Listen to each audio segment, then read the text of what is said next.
ça. Ah ouais? Son petit viré, on va le faire. Non, on va le faire virer, mais non, on va le faire. Non, on va le faire virer, c'est pas comme ça. Fais des là, ça parle, ça fait longtemps pas monter des cannes, on va le faire virer, mais non. E aqui as que vai dar essa não vou parar de esquecer, não vai não, tá entendendo nada que você tá falando? On va le faire virer après ma tournée, mais. Não, mas se for parar de esquecer, não vai não, esquece é minha, tem que pedir primeiro.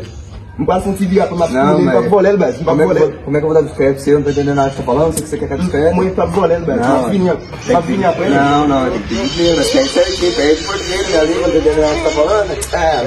Ma tournée, bas, ma tournée. Como é que eu vou dar discreto pra um cara que eu não entendo nada que fala? On peut aller, ma finir. Não, vai, tem que pedir minha liga, não, vai não, é minha, discreto é minha discreto. On peut aller, ma finir, bas, on va prendre. Tô entendendo nada que você tá falando. Não vai não, velho.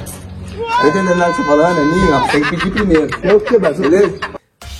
Pouco ali. Como é isso? Não ligo nesse homem que apenas gade vídeo, sabe? E que va tout temps, qui perd du temps, qui suit vidéo ça. So, je vous remercie et pour tout temps ça, vous perdez ensemble avec pour suivre cette vidéo ça. Et je vous dis, si vous faites que vous avez travaillé là, continuez, vous avez venir plus de vidéos pour vous, ça vous besoin de faire. Donc, like cette vidéo ça, et commentez pour là, et puis partagez la vidéo, et puis vous-même qui pouvez abonner avec chaîne YouTube là, pour faire ça pour nous, ou même qui pouvez suivre sur Facebook et sur Instagram, tout côté sur les réseaux et profitez faire ça pour nous, Ivenchi officiel, on va venir de tout côté.